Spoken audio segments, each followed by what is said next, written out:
This podcast is brought to you by Hoare Chartered Accountants. Hoare Chartered Accountants are based in Galway City and are a leading provider of audit, accountancy and taxation services. For more information, visit hoarecharteredaccountants.ie. You're welcome along to the Maroon and White pod. So we have a bonus pod this week, and unfortunately, the death occurred of Billy Joyce, and we'd just like to extend our sympathies to everyone in Killare and Galway GA and the Joyce family. What a servant Billy was to Galway football, be it from his playing days and even managing Galway. And in the last few years, obviously, he got to see his nephew Porrick on the line, which I'm sure he was very proud of too. And just sympathies to everyone there. I'm joined by former Galway footballer Brian Talty to pay tribute to Billy. Brian, was it shock when you heard the news yesterday? Yeah, it's always a shock when you lose somebody like that, Paul. But we did know that Billy hadn't been well for a while, Had been in contact with him about 2 weeks ago, But usual Billy said, we'll be grand. That was always the way with him, So no complaining, no giving out, just get on with it. But yeah, very sad day, Paul, to be honest with you.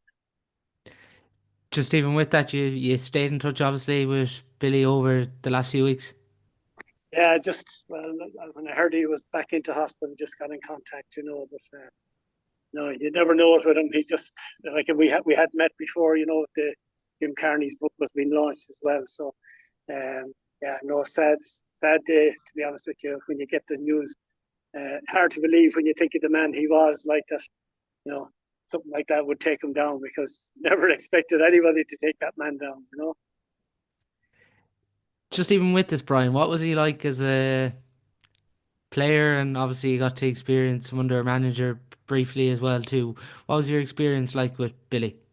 Unbelievable! Like he was some character. I think I put something on Facebook there the other day. I kind of put it to, the man was hard as nails. He was great fun to be around, and by God, was he some footballer as well. Like, I mean, I always think, and I still think, that he was so underrated by people outside of our county, that it was unbelievable. But when you look at, I think the photograph of himself and Dermot Earley, that photograph is one that I love to see, because you can see the joy in Billy's face after, I suppose, 3 or 4 years trying to get a national title and then to win a national league. But you could see the respect that Dermot Earley and likes of Dermot had, the Lord of mercy on him as well, for Billy. And I think if you ask any of the players back then, any of those top midfielders, did they like marking Billy Joyce? And I'd say the answer would be definitely not, because he didn't care who he was marking. The challenge, the bigger the challenge, the better the performance from him. And he went out, he gave it all. You couldn't ask anybody else to give as much for Galway football as that man did. Just for Billy's career, and even the way you're talking there, you think he was underrated as a Galway footballer? Oh, absolutely not. But not by us people in Galway, I'd say, or the people that played with Billy. But I think people outside, like, I mean, the man would take on any of back. I suppose back in our day, the big midfielders were Brian, Jack O'Shea's, Dermot Early's, and my God, I wouldn't say any of those men liked coming up against Billy, because he always gave a huge effort, and they had to play to their best to get anyway, close to him. Like, so, I do personally think, like, I mean, when people were giving out all stars and all of this kind of thing, and I know it's only a personal thing, but how that man didn't get one is beyond me. But like, we all knew within the camp, the effort, the commitment, and the drive that the man had, unbelievable. And as I said to you earlier, he didn't care who he was taking on. He'd take on anybody, and the bigger the challenge, the better performance. Just even from looking at his career, 1969 to 1984, and then he obviously goes on to be manager from 86 to 89. Just with that, like throughout his career, you obviously early on in Billy's career, you're obviously watching him as a supporter. Yeah, absolutely. I suppose for us, like those guys, and kind of, when we looked at the 3 in a row guys, they were an inspiration to us. Then the lads came along in the kind of the 71, 72, 73, 74, and like they were inspirations to all of us as well, watching that on, like, and the effort and commitment they gave. to try and get an All-Ireland for Galway at that stage. And it just didn't happen. Like, I mean, the men like Johnny Hughes and TJ Gilmore and Billy and these fellas driving it on, Liam Salmon, these fellas like were just huge inspiration to us. And when we went into the camp, you know, they always encouraged it, they always kept it going. We had great fun, especially Billy, like anybody you'll talk to, Paul, will tell you like that the man, as I say, was hard as nails. But what a bit of fun he was as well. And some of the stuff he used to come out with, even when the ball was being thrown up in games, it was just unbelievable. Like, so make you smile at the start of the game with the things he'd say to fellas, you know. Yeah. You know, he was unbelievable. Like, and as I say, an inspiration to us and always encouraging and always pushing you on and expecting more from you as well. Like, he didn't stand back from telling you when you weren't doing it. Like, you know, so as I say, he was straight as a die as well. Like, no messing around with that man. Is there anything in particular that stands out that he would have said to a couple of his There would be a markers? lot of things you could mention on here, I'd say, Paul, but one of the ones that stands out to me, I think we were playing Roscommon in Pearse Stadium, and a typical Pearse Stadium day where it poured rain and it was windy, and I won't mention the Roscommon player, but he came up to shake hands with Billy and said, "Geez, not a great day, Billy, for this." And Billy said, "Don't worry, you won't be around for too long." And he wasn't actually, so which is an amazing thing. But you know, those kind of little things he'd come up with. But he'd often tell you to, you know, did you ring the airport or will I ring them because I'll be flying so high today. I don't want to interrupt the planes, you know, that kind of stuff. But yeah, he'd always kind of kill the tension as well. So a massive man, you know, an awful loss. I presume even during your own career, Brian, too, like you obviously had great crack with Billy. The crack was 90 because he was so witty, like, and so quick, like, with things that he'd come out with. But, you know, but like he'd always be telling you, listen, have a nice day. No argument, just have a nice day. And you know, unfortunately, we're losing him now, and it's a sad day for us, to be honest with you, Paul. Yeah, there seems to be a real sense, I suppose, of everyone's. There's a bit of sadness around Galway at the minute because we have unfortunately lost a true legend. When you think of that, even from you talking there, it seems that Billy was the old school midfielder, but he was the midfielder that you were never going to get Antonisi off. Oh, we're getting that easy off that man, that's for sure, you know. So, I mean, like, he wasn't a huge man, like in height, but like the height he could get up for a ball, or the way he could stop a man catching a ball, and even breaking a ball away, and the catches he used to make himself. Like, it was just, look, he was, as I say, he was tough, hard, strong. Wasn't huge as such, but like the height to get up for a ball, and the effort and the commitment and the determination to get it and make sure that the opposition didn't get it was unbelievable. Like, you know, so uh, I suppose I wouldn't say he was the most skillful player in the world, like, but we played a National League final against Roscommon, and he soloed through the middle and went to solo the ball and went away from him, and he got it again and stuck it over the bar. I think it was the first score of the game. Uh, he was making a statement there as well that he wanted to win that game, and huge for him. And you know, the smile you see on his faces goes up to Dermot early after it. Just shows you how important it was for Galway to win a national title at that stage. You know, having lost a few All Irelands, maybe the league is not as important to people now, but at that time it was hugely important for us. Is 81 obviously that's obviously one of the fond memories you have playing alongside Billy because even if you look at it, Go haven't won a National League title since and like you went so close to winning All Irelands, but as you mentioned, that national title in the league was huge back then. And it was huge then, you know, I suppose, and it was huge for the lads who had kind of put in such an effort to try and win an All Ireland final. You know, to get to an All Ireland final was a huge commitment, huge effort, huge sacrifices. But all those fellas loved playing for Galway. It's not really a sacrifice when you're thrown on the white jersey.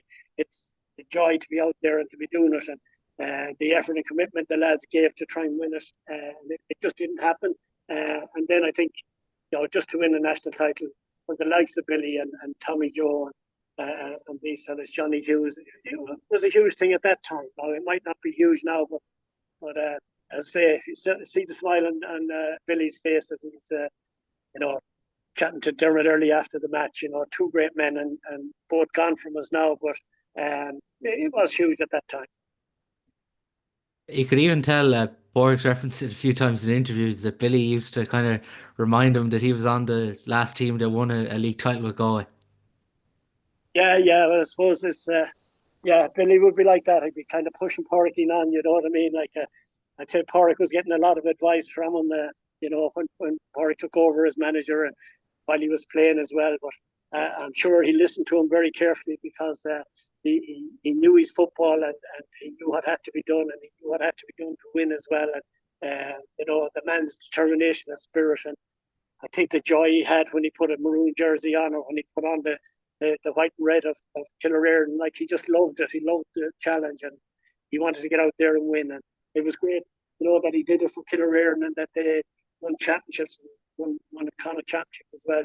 But the man just loved the game. He came to it late. Like, it surprised me when I was reading about it that I think he came in just to play a junior match for Killererin or something like that. And I don't know how they didn't see him as a young fella, but he drove on from then, from '69 on, when he started to put in a huge effort for Galway, and had a massive career, and is very well respected, or was very well respected by all players around the county and around. There's obviously a game after 81, obviously 80, that game against Dublin is obviously the famous one. Billy was coming towards probably the tail end of his career there, but still came on in that game against Dublin, and it's obviously famously labelled now as the 12 Apostles. But for yourself, what was that game like to be involved in? Uh, involved in a bit of it, to be honest with you, but yeah, no, I was unfortunate, really. I suppose I was based in Dublin as it was, you know what I mean? So the way things went in the game, it wasn't great, to be honest with you. But kind of felt that you let the county down, that we didn't drive on and win that game, because I suppose it was there for the winning. And Joyce would be the first man to come on and give his effort and try and do it. And the fact that he was still around and still, coming into an All Ireland finals. Pity he wasn't at the top of his tether, because if he would have been a huge plus for us at that stage. But unfortunately on the day it didn't happen again. Like, so, yeah, I feel sad for the guys that were there for so many years. As I say, massive footballers like Johnny Hughes and Tommy Joe Gilmore and Billy and these fellas. But that's the way football is, I suppose. But they're hugely respected, these guys, around obviously our own county, but all around the country as well. Like, the number of people that have kind of said it to me here, about Billy passing away, is unbelievable, and the respect they show, and they know that we're all upset and that we're all very sad on this day, but you can be dead certain that he's respected all over the country, particularly by the people he played against. And certainly know that he was around when he was there, and probably are carrying a few injuries that he kind of used to say, we've got to get the knee halfway up the fella's back if he's outfielding us or whatever, these kind of things. But yeah, huge man, hugely respected, and very sad day. Does that Dublin game, does that be mentioned to you much now? Still living obviously up in Dublin now. Um, Not really. I kind of in school went back to school after that game, and I think people knew it was better off not saying it to the teacher at that stage. But I think later on, when their kind of sons or grandsons came into school, there'd be a little mention that my granddad said this and my dad said this, but it was passed over very quickly, let me tell you. And obviously, you probably you became friends with a good few of that Dublin team now. And it's obviously the famous game people remember. Was that the most physical game throughout your career? Most what? Was that the most physical game against Dublin? I've been a lot more, I tell you. Some training games in Galway, the American Billy Joyce, you'd know what a hard game was. I think he put his knee into my back one day. He was practicing that thing. He used to talk about getting your knee halfway up the back. And I'll never forget that belt. I can tell you that much. But yeah, it was a tough all game, and I suppose the conditions were poor as well. But, I think it's a pity that, as I say to you, Billy wasn't at the top of his tether at that stage, and could have added in there. That's for sure. And what was Billy like as a manager then? Yeah, no, I say he was straight as the die. He told you as it was, like kind of a thing. Maybe so he was able to tell fellas like myself because he had soldiered with us for so many years. He he was gas in the sense of you know he never missed games for Galway. I think he missed one game in the Connacht Championship. I'm not. I think it was a flu like that he had, but he never missed games as far as I know with injuries. And he never accepted the fact that you should be missing a game because you were injured or whatever. He tell you straight out, listen, you're all right. Just get out there. I remember him telling him that I hurt my back at one stage, and I met him. I said, Billy, my back is in trouble here. He said, "Will you stop?" He said, "If there was an hour run out our way that could fix back, you'd want to go out to her as well." That'd be the kind of response. But yeah, he knew what he was at, like, and you knew what you had to do when you went out there, and didn't shirk at it because otherwise you'd be told. But he was very straightforward, and that was it. Yeah, and yeah, you mentioned it earlier on. Obviously, Killearn is club like out the road when you're obviously playing with Tuam Stairs, but did a massive amount. Even you're seeing all the tributes, I suppose, from the various Killearn people of what he meant to their club over the last few days. He was unbelievable. Like, I mean, I'm sure he drove it on all the time. Like, I mean, he was the fellow that even brought parking in as a 16-year-old. I think told him he was good enough to play senior football, and I'd say Park, well, listen, you're going to do it, and that's it. You get out. Billy said you're playing, and that's the effort he gave to Killearn was unbelievable. He really was thrilled with that, and I suppose even though we would like to be beating Killearn, from my own point of view, to see Billy be so successful was huge. But, yeah, he gave them an awful lot. But you can see, as you say, people that are talking about him at the moment, it wasn't only football. Like, he was a very helpful man. He'd do anything for you, and he'd look after you.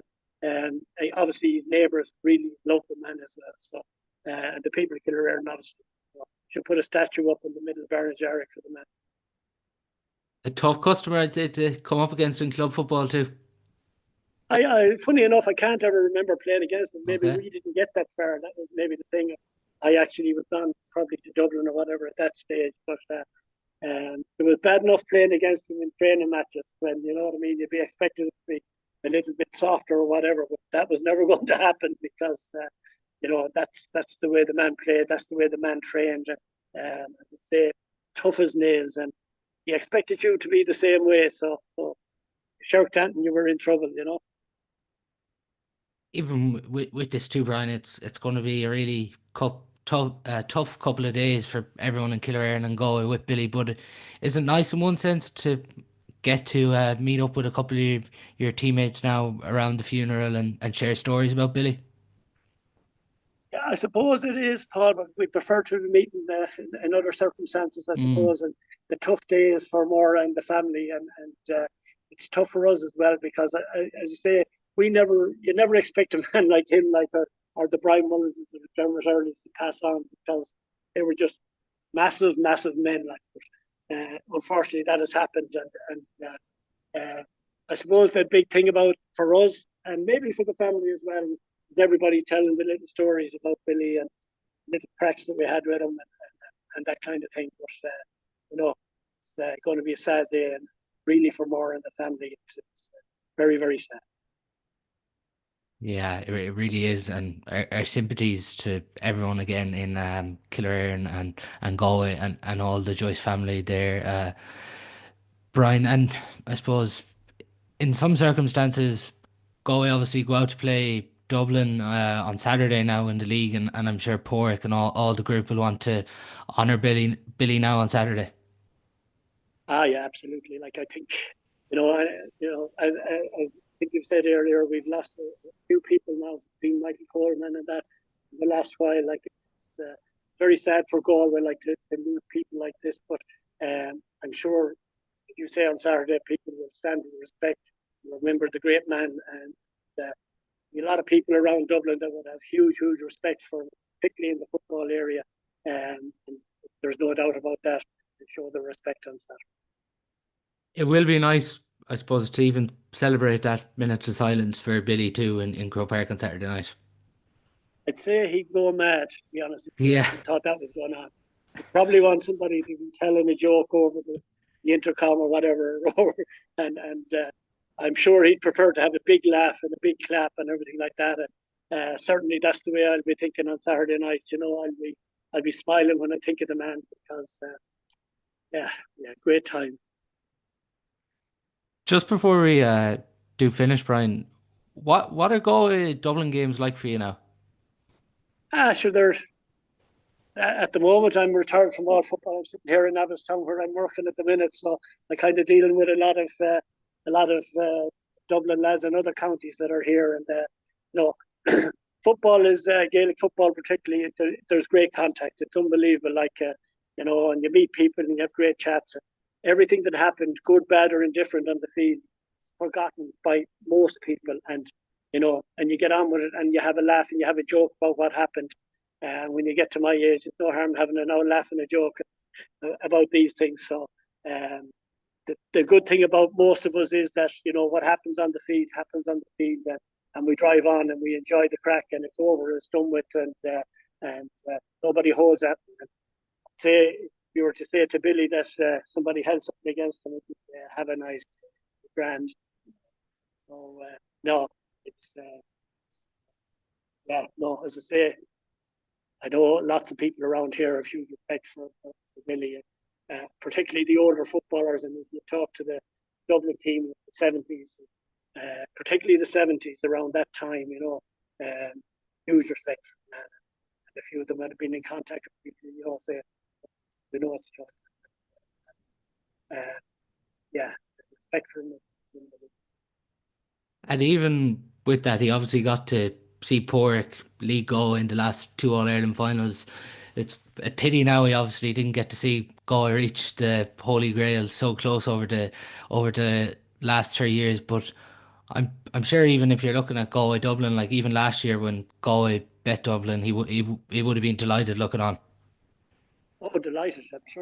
I'm sure he was on the phone to Porrick straight away or whatever, and had Joe Porrick had a few cups of tea with the man, and they trashed out a lot of things. Billy'd be very straight. If Porrick made mistakes, I'd say he'd be told he made mistakes, But no, he'd be hugely proud. He was hugely proud of all these lads and the man as well, and Porrick, and to see Porrick lead Galway would have been huge for Billy, So um, yeah, it is a pity he has to see Porrick, but maybe this year we do it in honour of the man.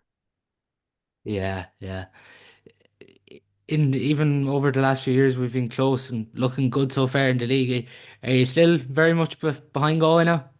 Oh, hugely, of course.